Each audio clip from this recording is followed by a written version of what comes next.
నమస్కారం. Star hospital సుఖీభావ్కు స్వాగతం. ఈరోజు సుఖీభావ్లో టాన్సిలైటిస్ హోమియో చికిత్స. మైగ్రేన్తో మెదడు దెబ్బతింటుందా? క్యాన్సర్కు ఏ డాక్టర్ని కలవాలి? కీలు మార్పిడి సర్జరీలు, ఆధునిక మార్పులు, ఇంకా సమస్య సలహా, హెల్త్ టిప్.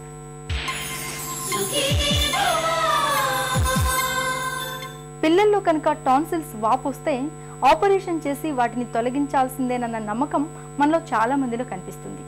నిజానికి టాన్సిల్స్ అనేవి మనలోని వ్యాధి నిరోధక యంత్రాంగంలో చాలా కీలకమైన భాగాలు.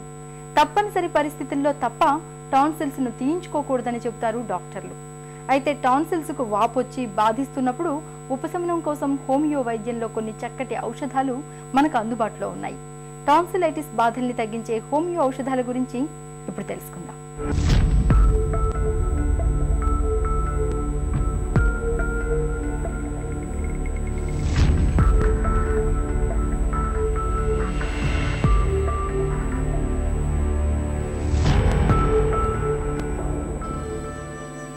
టాన్సిల్స్ గొంతు లోపల ఇరువైపులా చిన్న చిన్న కాయల్లా కనిపించే ఈ టాన్సిల్స్ ను బయట నుంచి మనలోకి ప్రవేశించే బ్యాక్టీరియా వంటి సూక్ష్మజీవుల్ని అడ్డుకునే సైనికులుగా చెప్పుకోవచ్చు. శరీరంలోకి ఏదైనా రోగకారక క్రిమి ప్రవేశించినప్పుడు దానికి సంబంధించిన పూర్తి వివరాల్ని టాన్సిల్స్ గ్రహించి వెంటనే మిగతా రోగ నిరోధక వ్యవస్థకు చేరవేస్తాయి. ఈ బృహత్తరమైన విధి నిర్వహణలో నిరంతరం హానికారకాలకు ఎదురొడ్డి నిలవటం వల్ల కొన్ని సందర్భాల్లో టాన్సిళ్లు కూడా ఇన్ఫెక్షన్లకు లోనవుతూ ఉంటాయి. ఇలాంటప్పుడు టాన్సిళ్లు రెండూ వాచి బాగా ఇబ్బంది పెడుతూ ఉంటాయి. సాధారణంగా 4 నుంచి 7 ఏళ్లలోపు పిల్లల్లో టాన్సిళ్ల వాపు అనేది ఎక్కువగా కనిపిస్తుంటుంది. టాన్సిలైటిస్ గురించిన మరిన్ని వివరాలను ప్రముఖ హోమియో వైద్యులు డాక్టర్ పావులూరి కృష్ణ చౌదరి మాటల్లో ఇప్పుడు విందాం. వ్యాధి కాదు ప్రధానం, వ్యాధిగ్రస్తుడు. ఇది గమనించదగినటువంటి విశేషం. వ్యాధిగ్రస్తుడు అనగానే ఇప్పుడు చలిగాలి తగిలితే వ్యాధి వచ్చింది అనుకోండి, చలిగాలి తగిలితే జలుబు వస్తుంది, చలిగాలి తగిలితే గొంతు నొప్పి వస్తుంది, టాన్సిల్స్ వస్తాయి. అందువల్ల చలిగాలి సరిపడిన వారికే ఈ బాధలు ఎక్కువ. వ్యాధి టాన్సిల్స్లో ఉన్న వ్యాధిగ్రస్తుని యొక్క స్వభావం, ఆరోగ్య స్థితి వీటన్నిటిని అనుసరించి వస్తుంది. ఆరోగ్య స్థితి అంటే ఇక్కడ వయసు కూడా ప్రధానమే. మీకు టాన్సిల్స్ ఉన్నాయనుకోండి, చిన్నపిల్లలకు వస్తాయి, పెద్దవాళ్ళకి రావు. కొన్ని వ్యాధులు స్త్రీలకే వస్తాయి, పురుషులకు రావు. కొన్ని వ్యాధులు కొన్ని వృత్తుల వాళ్ళకే వస్తాయి, మిగతా వాళ్ళకి రావు. ఇది వ్యాధిగ్రస్తుడు కానీ ఈ అంశాలన్నీ గుర్తుపెట్టుకోవాలి. ఈ అంశాలన్నీ గుర్తుపెట్టుకుని మనం ఔషధాలను ఎంపిక చేస్తే వ్యాధి నయమవుతుంది. మళ్ళీ మళ్ళీ తిరగబెట్టకుండా వ్యాధిగ్రస్తుడు ఎప్పుడు ఆరోగ్యవంతుడిగా ఉంటాడు. అందువల్ల వ్యాధిగ్రస్తుని యొక్క ఆరోగ్యం పునరుద్ధరణ వైద్యుని యొక్క ధర్మం.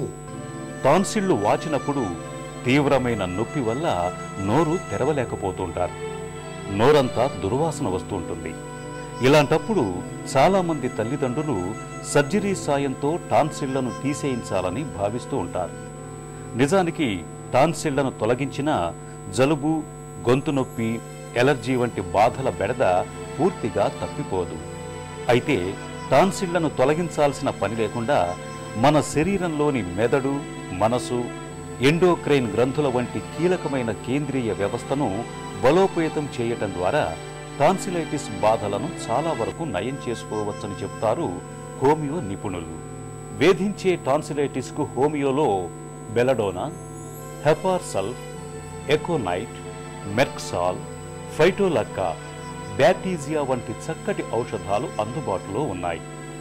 టాన్సిల్స్ జనరల్గా 4 సంవత్సరాల వయసు నుంచి 8-10 సంవత్సరాల వయసు ఉన్న పిల్లల్ని ఎక్కువగా ఇబ్బంది పెడుతుంటాయి. ఈ టాన్సిల్స్కి వాడే ఔషధాన్ని టాన్సిల్స్ కాబట్టి మనం పలానా ఔషధాన్ని ఇంగ్లీష్ వైద్యంలో ఉన్నట్టు హోమియోలో చెప్పుకోలేము. టాన్సిల్స్ వచ్చిన పిల్లలకి ఉపయోగపడే ఔషధాలు బెలడోనా ఒకటి, క్యాల్కేరియా ఫాస్, మెర్క్యూరీ అయోడ్ రూబ్రమ్, మెర్క్ అయోడ్ ఫ్లేవం, తర్వాత ఫైటోలక్కా, తర్వాత లాకిసిస్. ఇవన్నీ కూడా టాన్సిల్స్కి ఉపయోగపడే ఔషధాలు. బెలడోనాను ఎంపిక చేసుకోవాలి అంటే ఎక్కువగా వాళ్ళు జ్వరానికి లోనవుతుంటారు. ముఖం కందబారి ఉంటుంది, తీవ్రంగా జ్వరం, తల వేడిగా ఉంటుంది, కాళ్ళు చేతులు చల్లగా ఉంటాయి. తర్వాత ఏదైనా ఆహారం ఇస్తే మింగడం కష్టంగా ఉంటుంది. జనరల్గా రైట్ సైడ్ ఎక్కువగా వాచి ఉంటాయి. ఈ